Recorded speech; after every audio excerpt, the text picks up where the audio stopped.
Tired of paying for Trello Premium features you're not really using?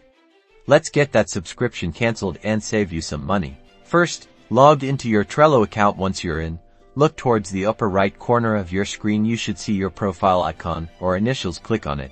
A drop-down menu will appear. From this menu, select Manage Atlassian Account. This will take you to your Atlassian account settings page. On the left-hand side of the Atlassian account settings page, you'll see a navigation menu. Find and click on Subscriptions. This will display a list of your Atlassian subscriptions. Locate your Trello Premium subscription. Next to it, you should see a link or button labeled Cancel Subscription. Go ahead and click that.